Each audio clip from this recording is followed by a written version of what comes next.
Auzubillahiminash-shaytanir-rajim. Bismillahir-rahmanir-rahim. Assalamualaikum. Ji ayanu pakhair agale ni hao chunishumme washmale. Ohai gozaima's guten morgen. Hola. Bonjour. Privyet. Kaifa hal? Halishuma chatore. Ahlan wa sahlan. Marhaba. Buna mucho gracias. Swabi abballi kare aaya. Hoş geldin anayo sayo. Khuyamora chibatto chi hal jod kale mera khairutan and Jumma Mubarak to each and every one of you who's tuned into Pakistan TV and are watching all this morning. Ladies and gentlemen, I happen to be Shahzad Khan, and with me, I'm really lucky. I've been joined by my wonderful colleague who happens to be Miss Eesha Rehan. Hello Eesha, Assalamu alaikum. How are you feeling today? Walaikum assalam, Shahzad. I feel absolutely ecstatic. I feel absolutely great. The energy is great. The weather is very, very pleasant and breezy, and we are entering into a very, very peaceful era and dynamic, not just in Pakistan, but across the world as well. We've sensed a lot of positive vibes, and we have a lot of positive stories to share with you today. Exactly, ladies and gentlemen, starting on a very positive note, and that too on a Friday morning, where I think a couple of stories that I'm going to lead and a couple of stories that Eesha is going to lead as well, where we have been building up on, you know, the Pakistan and Afghan Taliban talks which have been taking place in Turkey. Istanbul, earlier they were in Doha, but now, ladies and gentlemen, looks like as if there's a good news in order, and the good news says that Pakistan and Afghanistan agreed early on Friday morning to continue a ceasefire between the two countries following a rapid deterioration of ties and a brief conflict along the shared border earlier this month. Not just that, this visual that you are witnessing on your television screen says that Afghanistan, Pakistan, Turkey and Qatar held meetings in Istanbul from 25th to 30th October 2025 aimed at solidifying the ceasefire which was agreed by Afghanistan and Pakistan in Doha on 18th until 19th of October 2025 with the mediation of Turkey and Qatar, and all parties have agreed on continuation of ceasefire. That's a good news. And speaking about the endorsement of peace and how peace is spreading out across the globe, we can see how tensions between China and the USA have been easing. At the Asia Pacific Economic Summit, specifically happening in South Korea, a breakthrough moment occurred after years of tariffs, sanctions and tensions. Donald Trump and President Xi Jinping have finally agreed to a one-year trade truce, cooling the world's most watched economic rivalry. They agreed on a one-year trade truce, effectively cooling down tensions between the US and China trade war. The US will not impose a 100% tariff on Chinese goods that was expected to begin on November 1st. This deal may not end in the US-China trade war, and it is a welcome for a peaceful negotiation in the global markets. It's going to cause a lot of global stability, not just for Pakistan, but a lot of countries across the world. And I'm looking forward to this conversation. It's going to be really interesting for all of our viewers who are out there. Imagine that Beijing has actually, you know, played so strategically well that first of all that they put, you know, a stoppage onto the exports of the earth minerals.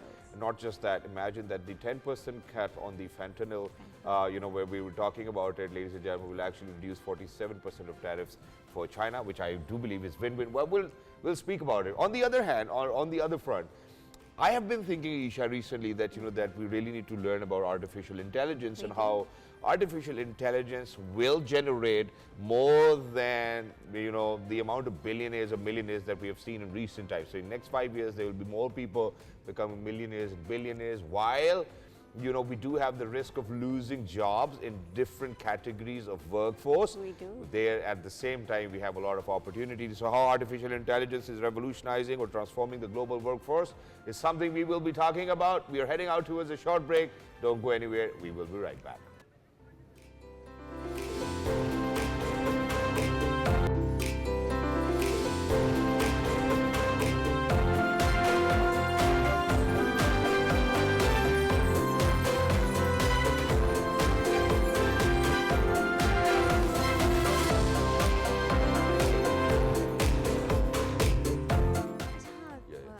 Ladies and gentlemen, welcome back. Thank you so much for staying tuned. I mean, the topics were so interesting that we actually kind of got confused in between the break and talking to each other whether, you know, how this shift is going to take place. But first things first, speaking about the ceasefire, the news came in just early this morning as well. And to kind of speak about it, we're very lucky that we've been joined by senior analyst, happens to be Brigadier retired Mr. AHMAD. Syed. Hello, sir. Assalamu alaikum. Good morning. How are you feeling today? Ji, walaikum salam. I'm feeling fine, and good morning to you and your all viewers as well. First, obviously, it's a great news for people of Pakistan and people of Afghanistan as well that Pakistan government and the Afghan Taliban government have decided to continue with the ceasefire. How do you see its efficacy? Yeah, exactly. After the collapse of the fourth round of talks, yesterday there was good news, like around the midnight, in which the Turkey government has issued a communique, a joint communique, on which the Pakistani and the Afghani Taliban regime authorities have agreed upon that they'll be looking for a mechanism, which of course will be a viable one, and of course verifiable one, so that whatever actions we take against the terrorism in the areas adjoining Pakistan and Afghanistan borders, they are checked, they are verified, and all the infiltrations across the borders, especially from the Afghani soil into Pakistan, will be checkmated. So it's a very great news, and I think the chances of escalation, which we were anticipating after the collapse of the talks from 25th to 29th of October at Istanbul, now the things are getting cool. And by 5th of November, inshallah ta'ala, I think we'll be reaching on to a mechanism which is accepted to both sides. And I think this would pave a way towards the peace in this particular region where the Indians proxy, was about to unleash, I think, and now the sense has prevailed. Same voices are there now, and Taliban regimes, is now behaving also, I would say, because the way they were dismissive and they were arrogant during the negotiations were really annoying. So it's a good thing, and the fifth round of talks they mattered, and I really appreciate the Qatar authorities as well as the Turkey authorities who have pushed Taliban regime to think sane and think logical, and why not to ensure peace in this region. So it's a good news. Midnight we received it, and we're heading towards a better future, not only for Pakistan, for Afghanistan as well. Exactly, sir. Exactly, sir. And at this point of time, Brigadier Ahmed, I would want to kind of take you back a little bit as well. Imagine that for the last couple of days, because we have been building up on it. Firstly, it was the information minister, who took to the formerly known as Twitter and said that, who had described Istanbul talks as unsuccessful. On the other hand, then later on, the defense minister's statement came in where he said that even if we had to strike within Afghanistan, we will make sure that, that we are not going to kind of bear with all such sort of, skirmishes which have been going on from the Afghan Taliban government. Now, sir, for Pakistan government and Afghan Taliban government to kind of reach to a point where they've now thought about, okay, we will continue the ceasefire. Don't you think that this is where I'm going to bring in where the Honorable Prime Minister Shahbaz Sharif Saab said that we hope that they're not buying time? How do we ensure this? Do you think that it's Qatar and Turkey ensuring this at the same time as well, that they're not buying time for any furthermore stupidity across the borderlines? Exactly. You see, since 2021, when the Taliban regime came into power, when the Americans left Afghanistan, since then we have faced around like 1,600 terrorist attacks, which is like unprecedented, especially when the Americans were not there and the TTP and the other elements of the BLA and BRA who were hiding there in Afghanistan were being patronized by the Afghani Taliban government, which was not expected out of them. We are the two Muslim brother states, and going and shaking hand with the Indians is not an issue for Pakistan. But if you shake hand and give harsh kind of statements in which you call it that Pakistan should remember that we had downed USSR and the Americans from our land, so what Pakistan matters? And secondly, they have been saying that we have been fighting against the superpowers and Pakistan won't be able to do anything. So that kind of thing, especially talking of building the dams on River Kunhar and for that matter River Kabul against the Pakistani economy, which is the agriculture base. There was the hostile statements, and that's where Pakistan got frustrated also, that this is not the way the Taliban regime should have behaved while being in the on the Indian soil, and especially then we had killed like around 150 terrorists also across the border when they were forming up to launch into Pakistan. So your question basically pivots around one word, that is the pessimism. Again, I would say cautious pessimism, but at the same time, being the optimist myself, I'm optimist, and but still seeing the behavior of the Taliban, I would also be like adding the word cautious to this concept of optimism as well. Since 2021, the Taliban government have been just doing lip servicing. They were not doing any kind of verifiable actions against the TTP, of that matter BLA and BRA, because we have established that the Taliban regime are using them as is their strategic asset to meet the proxy requirement of the India one. And secondly, they do not want that these elements should go and join hands with the To this, I'm going to actually share with my audiences as well. Obviously, they can read it. They can, sir, they can read it from, obviously it's on the screen as well. But the press release which actually came out says that all parties have agreed on continuation of ceasefire. Further modalities of the implementation will be discussed and decided in principal level meeting in Istanbul on November 6, 2025. All parties have agreed to put in place a monitoring and verification mechanism that will ensure maintenance of peace and imposing penalty on violating party. And the last one says, as mediators, Turkey and Qatar express their appreciation for the active contribution of both parties and stand ready to continue cooperation with both sides for lasting peace and stability. Now imagine, I'm going to take you back in time where just 2 days ago, the information minister himself mentioned that we have given them authentic evidence as to how their soil is being used. Now imagine that for them or the Afghan Taliban regime to kind of disregard that and probably make vague comments and divert the conversation, something which we saw in the comments. How do you think this mechanism needs to be devised moving ahead, making sure that this ceasefire continues, or your cautious optimism that you've spoken about? Right. The yesterday night midnight communique in which both sides, agreed to reach upon a kind of mechanism which is viable and verifiable. Yet, of course, it's a kind of continuation of the ceasefire which we have both parties have opted for. But the kind of mechanism which I think should be there, that there should be a kind of a working group maybe, or maybe a joint border monitoring mechanism whose the tool of this mechanism should be based either way in the Kabul and in the Rawalpindi as well, so that we can talk among ourselves. We can have a joint monitoring with in terms of the technical intelligence also. Technical intelligence means the satellite monitoring, and then of course only then we can reach onto a continued or perpetual. Exactly. And we've seen how Pakistan has always given a befitting response to all terrorist activities being taken place. However, on the other side, what we have done is that despite these provocations, we have continued humanitarian trade, we have continued diplomatic ties. How does this speak about Pakistan's strength and maturity on a global stage at this point? Pakistan at this particular moment is seen as a strong country, especially after Operation Banana Massoos. The way President Trump and other global leaders are appreciating Field Marshal Asim Munir Saab in terms of his visionary and military leadership, I think it has given a strength to the Pakistani image across the world. You're right that despite of the fact that we had faced about 1,600 terrorist attacks since 2021, when the Taliban regime came into power in Afghanistan, we continued with our diplomatic relations. We have been meeting at different occasions, and at the same time, the trade was also, ensured that it remains continued.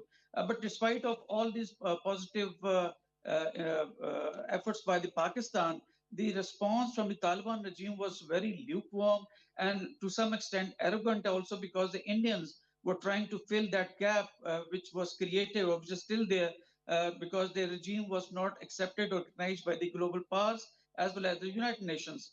So basically, the Taliban's, they preferred to use this instrument of terrorism as a tool to build their stakes and to let the world know that if they do not have this stake, they would continue with such kind of things.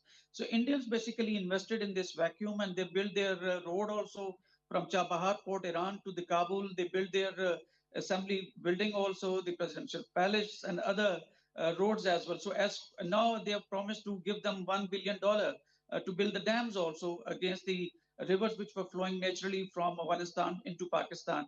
So all these things basically Indian motivated, and when this delegation was like about to reach onto different three times different communiques, the delegation went outside because they were not high-powered delegation. They talked to the Kabul back home, and then the Kabul, which was, of course, the complete world knows now that they were under the impression or pressure of the New Delhi. So they would come inside and negate signing or committing anything in writing. So you're right that despite of the fact that Pakistan has been very positive in our relationship or the kind of. Exactly. And Brigadier Saab, over here at these crossroads, I think that I would want to bring this to your attention as well, because you've spoken about, cautious optimism. Taliban spokesperson, Zabiullah Mujahid, actually commenting on the development, said just as the Islamic Emirate seeks good relations with other neighboring countries, it also desires positive ties with Pakistan and remains committed to relations based on mutual respect, non-interference and internal affairs, and not posing a threat to any side. Now imagine that's exactly what Pakistan is demanding over here. Pakistan is saying that please make sure that your soil is not used against Pakistan by fitna Khawarij, fitna Hindustan. How do you think that that this statement needs to be taken by Pakistani government, Pakistani side, where the Afghan Taliban spokesperson already is commenting that please make sure that you stay out of our internal affairs? Right. Pakistan has never been interfering into anyone's sovereignty.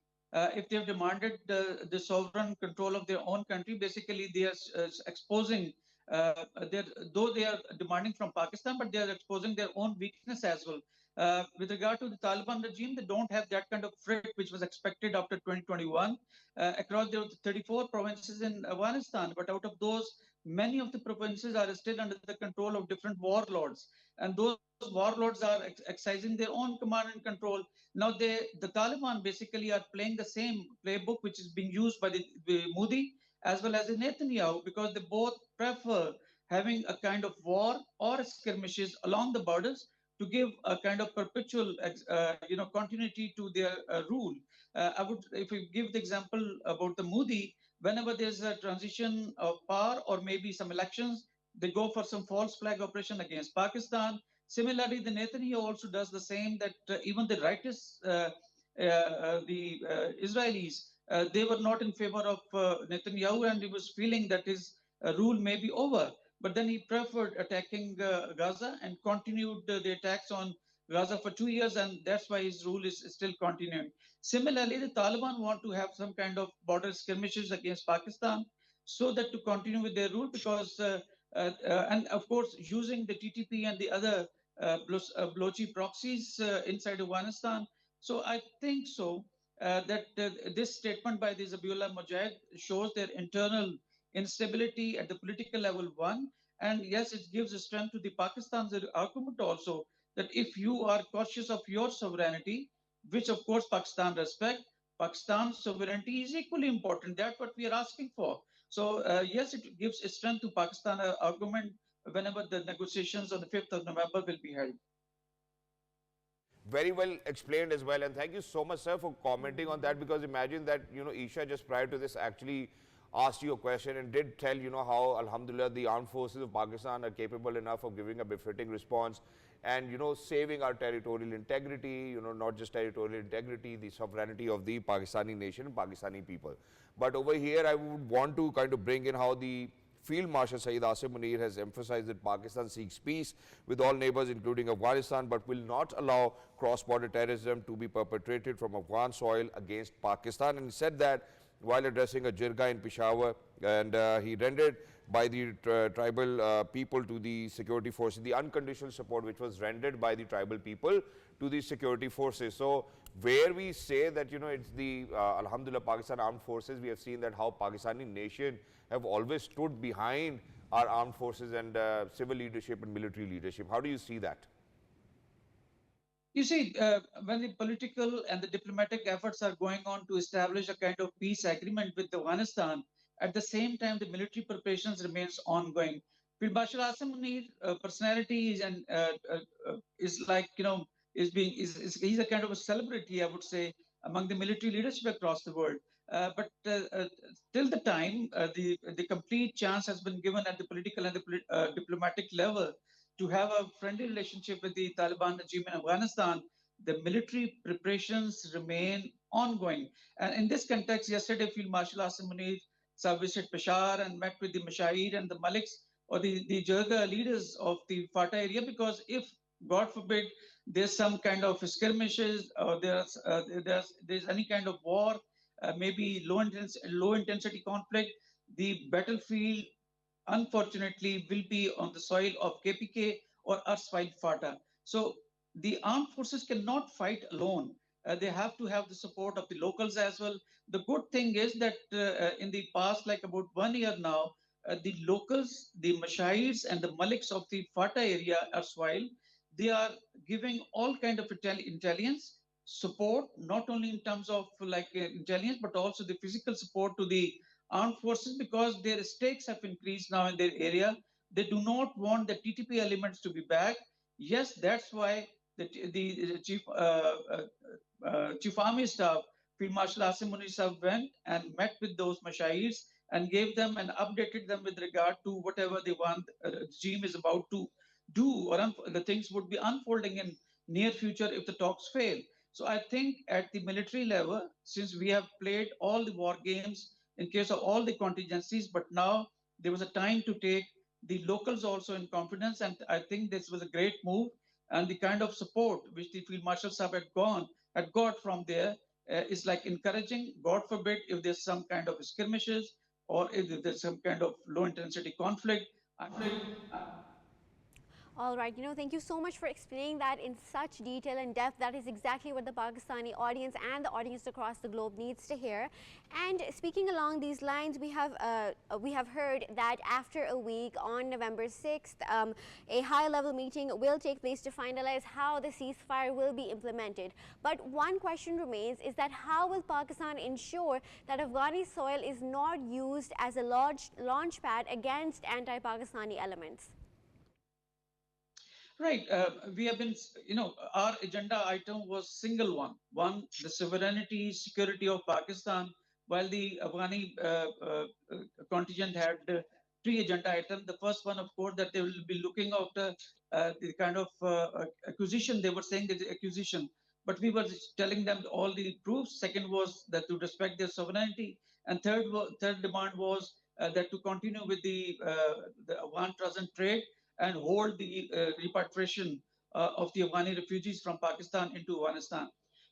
As far as controlling or ensuring that the Afghani Taliban regime ensures that their soil is not used, of course, the mechanism through which we'll be controlling all this using the intelligence, also the technical intelligence, and of course the joint working groups, or maybe there's some coordination kind of group in Rawalpindi and Kabul that would ensure it.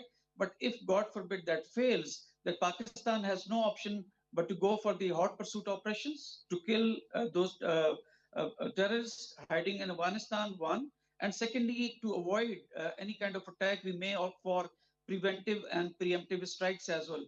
Now, you see that since Pakistan have struck inside Afghanistan against those sanctuaries which were hiding these terrorists, that's the reason that Pakistan was in a stronger position. And they requested, the Taliban regime requested the Qatar and Turkey to interfere and to have a ceasefire between them and Pakistan. So Pakistan was into these negotiations from point of strength, but at the same time, I repeat that Pakistan do not want any kind of war with a brotherly Muslim neighbor, but at the same time, zero tolerance to meet any kind of requirement which is like challenging our sovereignty or any kind of terrorist act inside Pakistan, in which, if it is proven that Afghan nationals or those weapons are being used which were left by the United States Army into the custody of the Afghan Taliban regime, Pakistan will take all actions which Pakistan has the right under UN Charter, Article 51 of the self-defense, to ensure that peace remains here in Pakistan and our innocent civilians and soldiers do not get martyred anymore. So Pakistan has a very tough stance now, and Field Marshal Asim Munir Sahab is very hard on this. And let's pray and hope that the same voices remain there, and the Taliban do not opt to become a mercenary or proxy of the India. Instead, they cooperate with Pakistan, who have been hosting them for the last 46 years in our country. And if Pakistan had not supported them against the USSR or the Americans to leave at the diplomatic and political level, perhaps Afghanistan would not have been in the same shape as they are now. So instead of like taking weapons against Pakistan. And Brigadier Ahmed, that's exactly what I would want to ask you towards the end. Now imagine that, for you to kind of explain, how we certainly do not want them, to be at the proxy of India. Just very quickly, one last question, that is that where you've mentioned that for the last 46 years, Pakistan have always made sure that they're going to be safe haven for all of those Afghani nationals, you know, who were refugees, who came over here, who ran their businesses. And now it's about time. And, you know, I've met a couple of people where now the Pakistan government stance is really firm, where they would want to kind of send all the Afghani nationals back to Afghanistan because things have normalized over there. In this move, do you think that it will actually help achieve our goal to, you know, to send all of these refugees back to Afghanistan so that, you know, that there's more normalcy over here, that we do not see any such sort of terrorist activities where it becomes challenging for our armed forces and even for the local community to kind of distinguish between, you know, terrorists or people, you know, who might be affiliated with them? Yeah, actually, you know, refugees remains refugees. They do not have that kind of right as a permanent citizen of any country has. So now we have, it's enough is enough. 46 years, you know, because of the different political parties, vested interest, I would say, in terms of getting votes in those areas. They have been supporting not to send the Afghan refugees back home into Afghanistan now, but the time is over now. The Americans have also left, and they are now quite independent also. The only problem with Afghanistan now is to revisit their so-called or self-conceived Sharia, in which their rights are not given to the women, especially. The media is not independent, and at the same time, yeah, they're using smuggling and the other narcos for building or running their economy. So if they mend their ways, they adopt the norms as per the global village demands, so only then they will be recognized at the United Nations level or the different capitals of the world. I think the Taliban should know that their door to the world goes through the Pakistan, as we did do for the Chinese to be accepted by the world. Similarly, the Afghanistan also has the opening towards the world through Pakistan. They should consider it seriously. Moreover, they're a landlocked country. They should consider that all trade has to be through Pakistan, so have to have better relations. We are not asking any kind of favors. We are just asking to remain independent, remain sovereign, but do not let your land to be used by the Indians, especially whose strategic, thought leader Chanakya would say that your immediate neighbor is your enemy, and neighbor's neighbor is your friend. So basically, Taliban are being used as proxy, as the strategic thought of the Chanakya, the Indian strategic community. They view Taliban as their friends instead of Pakistan. So instead of playing into the hands of Pakistan, the only demand of Pakistan is that you can live here if you have the valid travel documents. We'll send you back with all kind of respect. Will not interfere with your Afghan present trade also. As per the international law, the only request demand is not to let terrorists occupy their land and use it as a platform or the launching pad to launch and come and. Exactly. Thank you so much, Brigadier Retired Mr. Ahmed Syed, for being so very well versed as well and explaining to our audiences whether what is the need of the hour. And, you know, one last thing before we wrap up, and that is that just because of the fact that unfortunately the Afghan Taliban government has taken over ever since, you know, we do see how, you know, their economy has been struggling ever since as well.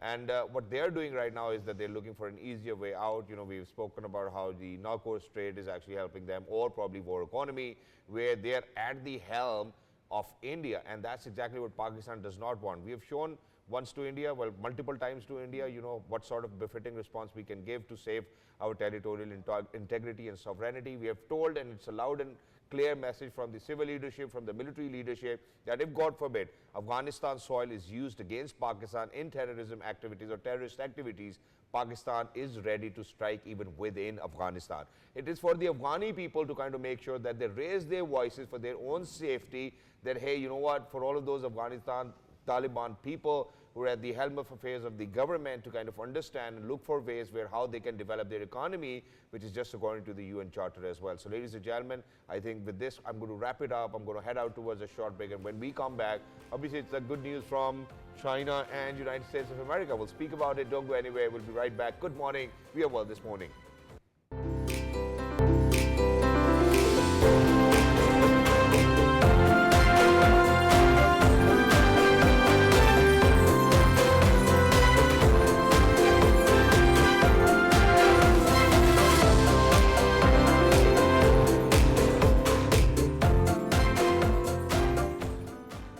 All right, welcome back to all the lovely people who stayed tuned to watch World this morning on Pakistan TV. We hope that you got a chance to grab a nice little snack because this next news is going to be very, very interesting. It is regarding global headlines. A major breakthrough was achieved at the Asia Pacific Economic Summit happening in South Korea. Tensions between the USA and China have eased down. What actually happened is that the US will not impose a 100% tariff on Chinese goods. That was expected to begin on November 1st. But before we dive into the story, we are actually going to share some footage with you in which Donald Trump is actually praising President Xi Jinping. Let's share it with our audiences how this endeavor unfolded.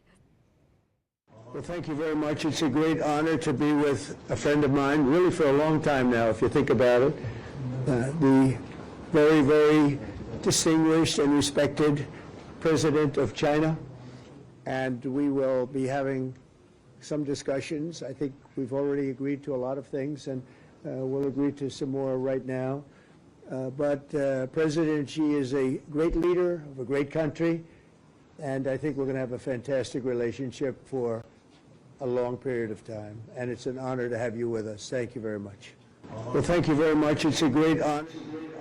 It's absolutely fascinating to see President Trump be at the forefront of diplomacy, making sure to praise all the people that he is going into diplomatic and economic endeavors with. And why this is so integral is that after years of tariff wars, after years of sanctions and tensions, Donald Trump and President Xi Jinping have finally agreed to a one-year trade truce. And in this specifically, China has put off export controls on the rare earth minerals, and they're actually very important since they're used for smartphones, they're used for jet making, and it continues to bring. And if you allow me, I would want to add over here, Eesha, as well, and that is that, where you've mentioned that China has tightened export controls on rare earths and related technologies while barring its citizens from participating in unauthorized mining overseas. Not just that, the latest move is a major upgrade for rare earth export controls, saying expanding restrictions from only raw materials to intellectual properties and technologies, which was said by Dan Wang, China director at Eurasia Group. And the latest restrictions came just weeks before a potential meeting between the United States President Donald Trump and Chinese leader Xi Jinping, which obviously kind of, I mean, I would want to speak about both the leaders. You know, imagine that on one hand, we do have United States President Mr. Donald Trump, how he's making sure that with all sorts of diplomacy, is bringing, you know, all sorts of countries together where whatever is necessary, he's doing it for his country. He's making sure that, okay, if somebody is not in his control, that it's the trade tariffs that he put them. You know, so he's got everybody's weaknesses, he's handling that. And imagine on the other hand, if you are to speak about, you know, the Chinese president, where how they've been so smart that they've restricted the export in the first place because they knew that they will be meeting the United States president, and, you know, then they go for a deal. And imagine that, you know, from 20% to 10%, you know, tariff cut on fentanyl will actually be implemented as 47% lesser tariffs, you know, for Chinese products. And that's exactly which I would want to make or say a win-win for both the leaders. Exactly. And what really piqued my interest, what sparks my curiosity, is that President Trump said that China will buy around 25 million tons of soybeans annually, which is a clear domestic win for him, and the farmers in America are going to be very, very happy regarding this because it's actually going to help the US president in his elections. And I think this deal is kind of more political than economic in nature. I think this is something we can ask our guest as well. And not just this, it is also the rare earth minerals that China has put off for exporting, right? How is this going to impact the global economy, about the level of profits achieved or not, and how it's actually used in smartphones and also in the making of jets? Let's see how this will unfold. Shahzad, do you have anything else to share? While, Eesha, you're talking about it, I think this is this one article which I read which said that, you know, that United States of America might not even have the technology, you know, to kind of utilize those rare minerals. Now imagine, so they will need China, you know, as their ally, and which is why we do see this partnership coming along. But the question is, did China win? I think that's the question, because the, you know, the tensions were rising, and, you know, these tariffs, you know, which were implemented on China, and China being a major exporter of the world and provider for the rest of the world in terms of technology, I mean, in all walks of life, have contributed immensely, you know, so may it be any country all over the globe. So to kind of speak about it, we're very lucky that we've been joined by the former ambassador, Mr. Shahid KIANI, to speak about it. Hello, sir. Assalamu alaikum. How are you? Good morning. Good morning, ji. Kaise hain aap? Sir, Allah ka shukar. Thank you so much for joining us. Wonderful to have you. So, sir, first of all, your key observation about the US and China trade deal which has taken place, how it has eased down tensions, and who do you think won over here, or is it a win-win for both the countries? First of all, I'm honored to be on your show once again.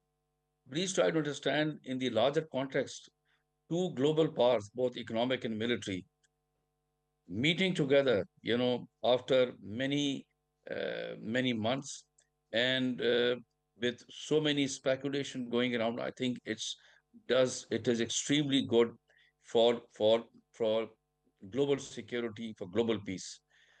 So this is very important. Then the next context is, yes, both have agreed. They haven't signed an agreement, but both have agreed that the US would lift its tariff on the rare earth and China would buy from the United States soybeans.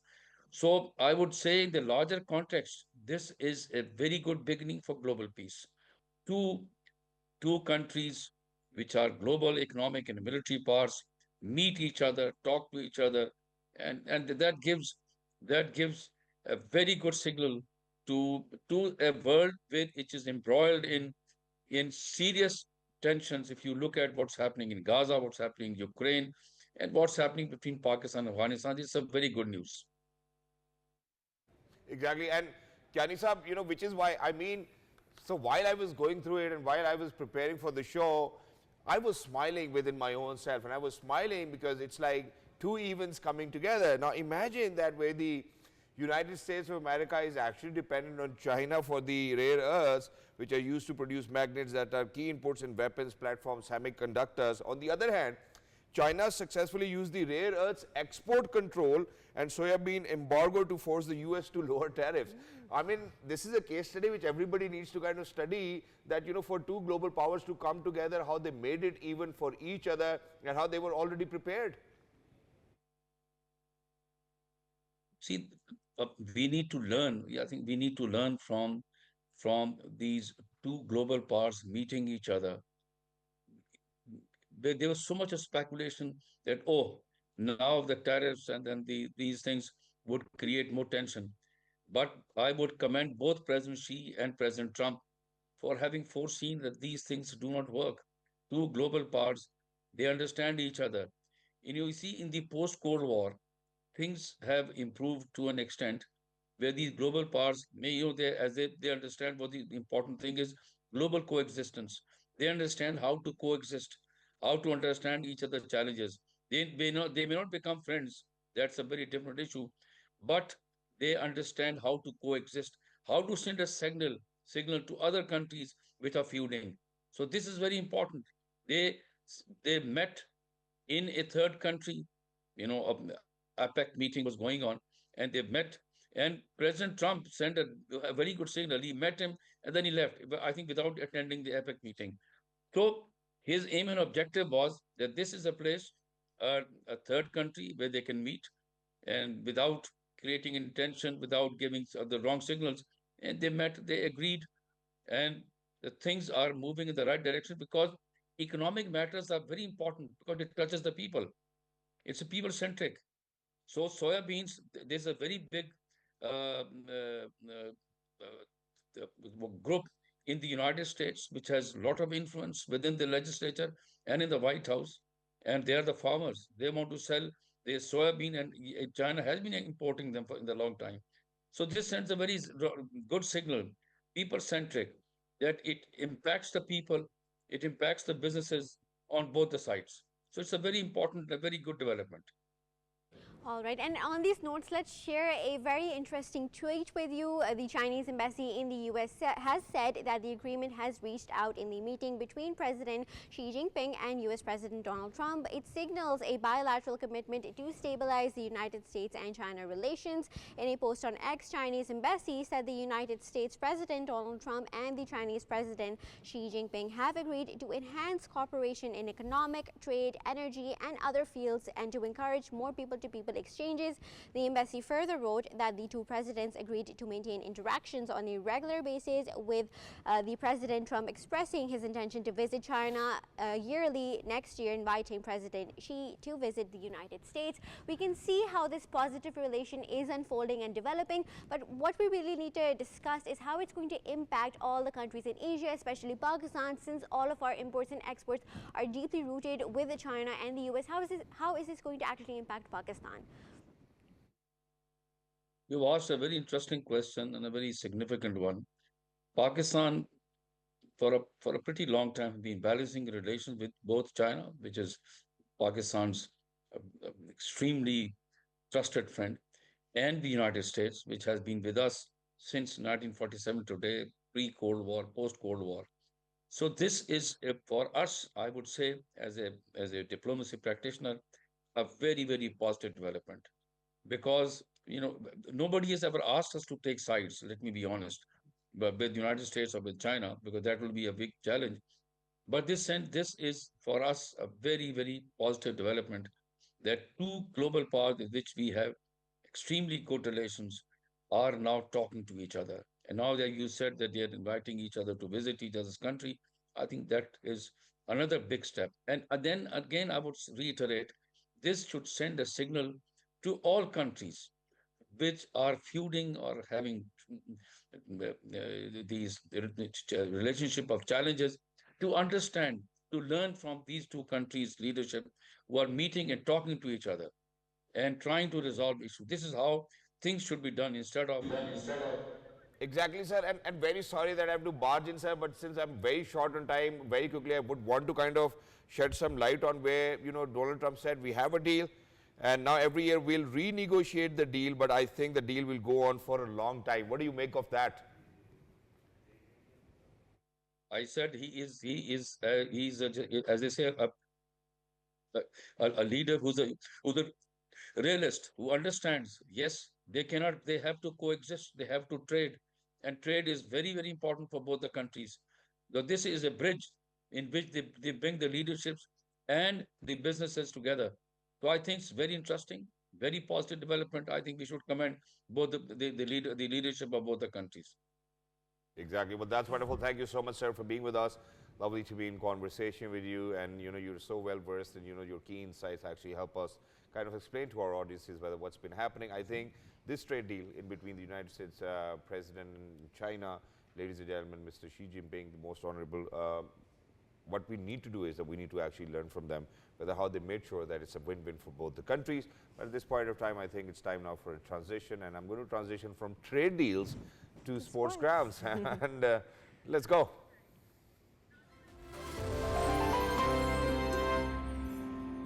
All right, so very quickly building up on whether how it's going to be the second T20 International in Lahore today in between Pakistan and South Africa in Gaddafi Stadium. Unfortunately, we lost from South Africa and Rahul Pindi in the first T20 International with 55 runs. And the second T20 International between Pakistan and South Africa, as I said, will be played in Lahore. The match will start at 8 p.m. Both teams held practice sessions at Gaddafi Stadium. South Africa is leading the three-match series 1-0. In the first match played in Rawalpindi, the visiting team won by 55 runs, and the third and final match of the T20 series will be played in Lahore on Saturday. And after the T20 International Series, both teams will compete in a three-match ODI series at the Iqbal Stadium, Faisalabad. The ODI matches are scheduled for November 4th, 6th, and 8th. Wow. Well, we can definitely see how everyone is going to be excited for maybe today's match. Everyone will probably be expecting Pakistan's comeback. We will see how the match will unfold. But it's transitioning on to another integral topic, something that is embedded within our lives, something that we cannot escape these days. It is about artificial intelligence. I think I would want to kind of take a transition. Let's go. It's interesting.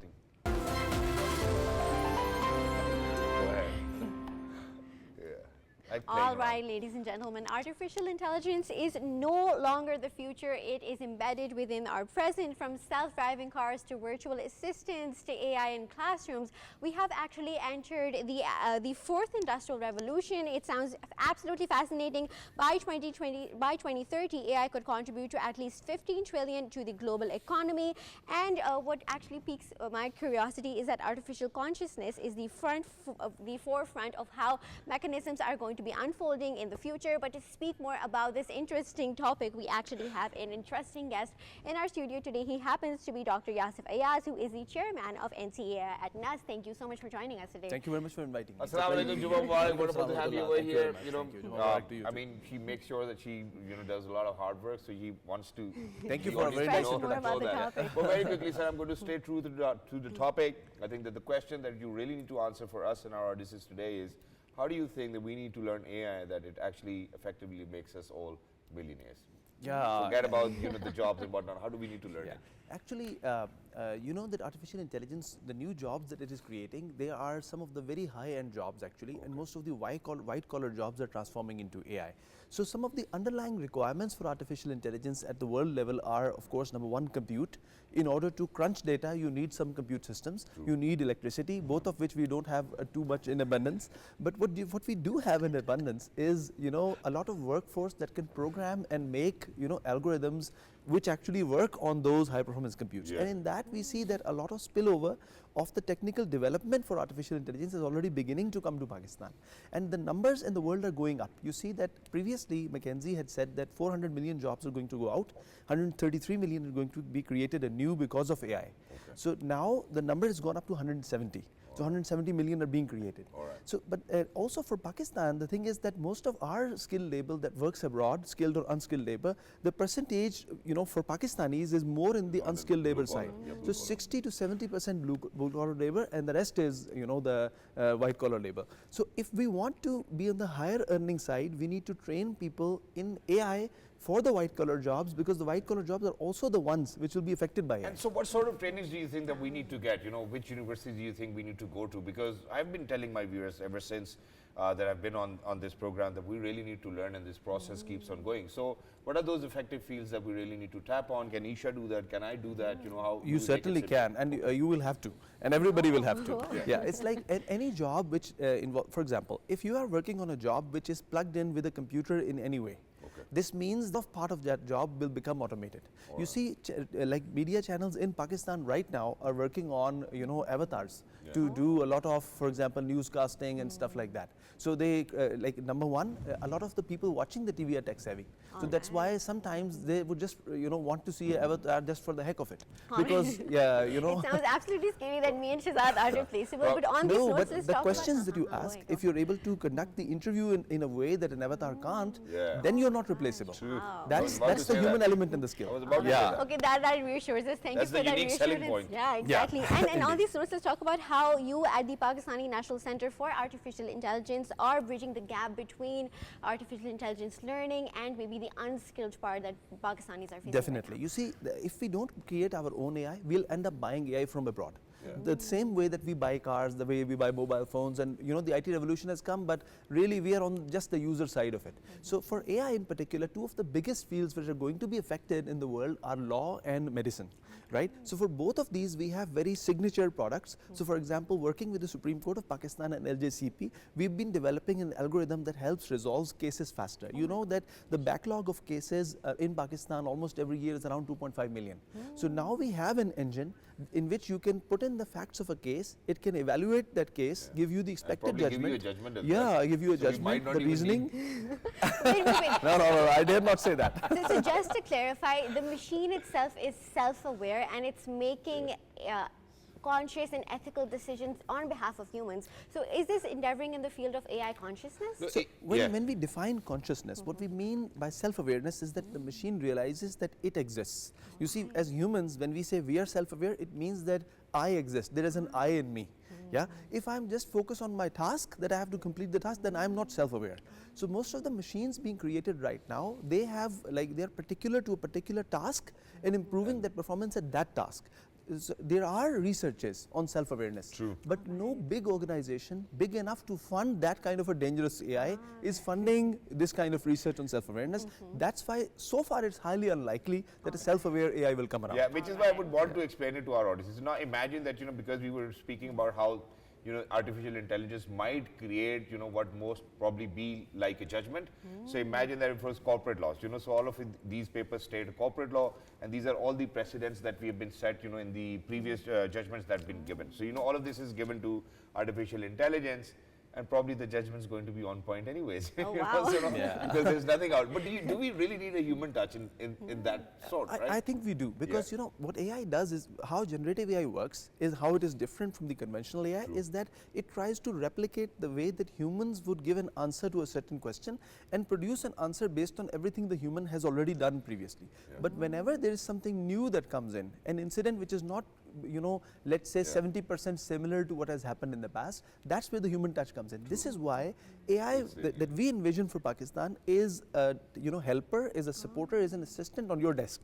Which is why one last question now, and one last question, and that is that how do you think Pakistan can be a breeding ground? Mr. Rehan was over here on my show, sat right next to me. He sold his company Security AI at $1.7 billion. How do you think Pakistan needs to kind of tap on that? Why can't we be safe haven for all of these individuals to kind of produce these unicorn companies? The first thing is that the reason why even a lot of Pakistani companies go abroad and register the company in the US rather than doing it in Pakistan is because we don't really have a system for risk capital here. So risk capital means that, the same as venture capitals, that for example, you bid the product that you're making to another company and they offer you billions against the idea that you have developed so far and take you over another road, just like Rehan Jalil has like been a Shark Tank.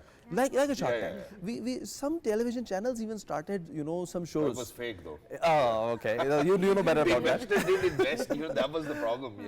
But the thing is that we need to create a risk capital system in which, for example, investments are somehow, backed by, the same way that it works in the US. There has to be insurances, there have to be support systems for. And number two, when it comes to tenders, government tenders and investments, we have a very old age system in which, for example, any company that has been existing for 10 years has an advantage over another company that exists for 7 years or 5 years. So the new entrants don't really get an advantage when they come to sell something, even if their technology is better, higher selling, and provably technically more solid. So we need to come to standards when we actually test the product that we're buying, rather than just relying on, let's say, a company has existed for 10 years, so what they're selling must be more reliable. Oh my God, what a fascinating explanation. It was lovely having you on the show to speak so candidly and vividly about artificial intelligence. You were so well versed on the topic. I think our audiences are going to be extremely satisfied with what one of my favorite chairmen in recent times. Thank you so much. You're very kind.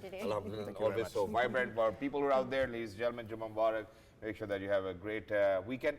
And for people who are getting married, you too have a great weekend and best of luck, So until next time, look out yourselves. We are well this morning. Allah Hafiz, good morning. Look out yourselves. Bye. Learn artificial intelligence.